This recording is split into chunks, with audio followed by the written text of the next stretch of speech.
बाढ़ तबाही मचा रही है, पानी भी काफी छोड़ा गया उसी वजह से आपको लगता है हालत काफी बेकाबू हो गए हैं? देखिए, लगभग अर्धशतक के बाद इस तरह की स्थिति बनी है।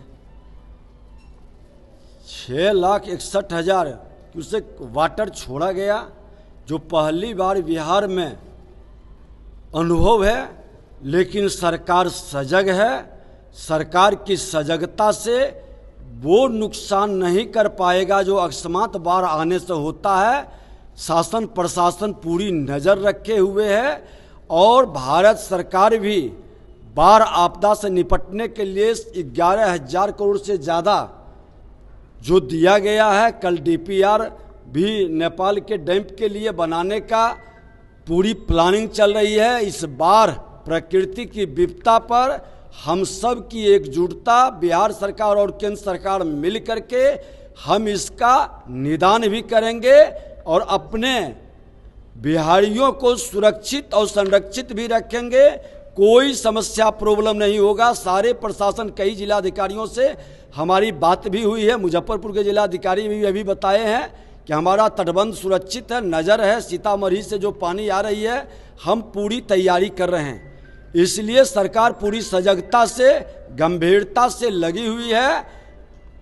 पूरी तरह से जहां जरूरत होगा हम लोग तैयार बैठे हैं कि आवश्यकता के अनुसार वहां राहत भी पहुंचाएंगे और ज़रूरत पड़ेगा तो वहां सहभागिता भी करेंगे। लोगों के बीच खड़ा होकर बाढ़ पीड़ितों की सेवा में कोई कोताही नहीं होगी। लेकिन ये रोहिणी आचार है, वो सवाल खड़े करे कि राष्ट्रीय आपदा घोषित करने चाहिए बिहार सरकार को करनी नहीं। देखिए, रोहिणी जी कहाँ हैं? पटना गई। ये कभी सिंगापुर से, कभी पटना से। इनके भाई कहाँ हैं? नेता प्रतिपक्ष कहाँ हैं बताएं?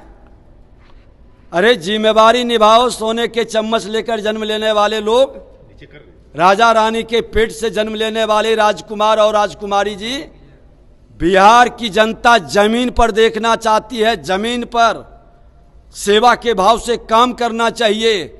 जनता की गाढ़ी कमाई लूटे हैं, उसका कुछ अंश इसी अवसर में आप लोगों की सेवा में लगा दें, लोगों की दुआ मिलेगी। आज वो भाव नहीं है। सिर्फ ट्वीट कर करके सेवा का मनोभाव बनाना। हम तो कहते हैं, हमने पहले ही अपील किया कि सभी लोग को मिल करके आपदा में सेवा के भाव से काम करना चाहिए। ट्वीट करने से और सिर्फ बयान दे देने से प्रतिपक्ष की भूमिका होती है। सत्ता से ज़्यादा विपक्ष जमीन पर खड़ा होकर के लोगों की समस्या को सरकार को अवगत कराता है, सरकार को सजग कराता है, सरकार को विवश करता है कि सरकार सेवा करे। कितने जिलों में राहत कार्य चलाई जा रही है सर सरकार के द्वारा? अभी जितने जगह बाढ़ की व्यवस्था बन रही है फ्लडेड क्षेत्र में, मैं बता दूं कि खास करके चंपारण का दोनों क्षेत्र है, पश्चिम चंपारण, पूर्वी चंपारण, गोपालगंज, सारण, मुजफ्फरपुर, वैशाली, शिवहर, सीतामढ़ी, समस्तीपुर, किशनगंज, अररिया, पूर्णिया, कटिहार, सुपौल, सहरसा, मधेपुरा, मधुबनी, दरभंगा, खगड़िया, भागलपुर, ये जगह और हमारे जिला बाढ़, मुंगेर, ये सब गंगा के बाढ़ के कारण पहले से थोड़ा प्रभावित। सब जगह सजगता से लोग लगे हैं। आरा भी हम लोग गए थे। सब जगह लोगों की नज़र है।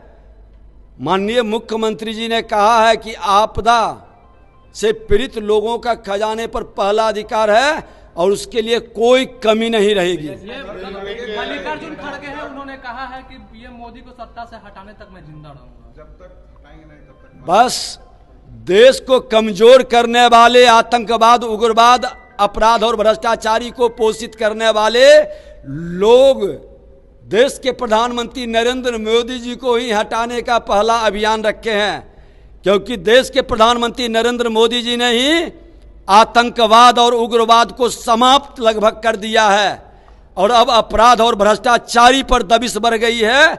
इसलिए ये अंतिम छटपटाहट में है और ऐसे भी दीपक जब बुझता है तो फफकता है। ये लोग फफक रहे हैं क्योंकि बुझने की ओर चल चुके हैं। आरजेडी ने ट्वीट किया है कि स्मार्ट मीटर के जरिए गरीब लोग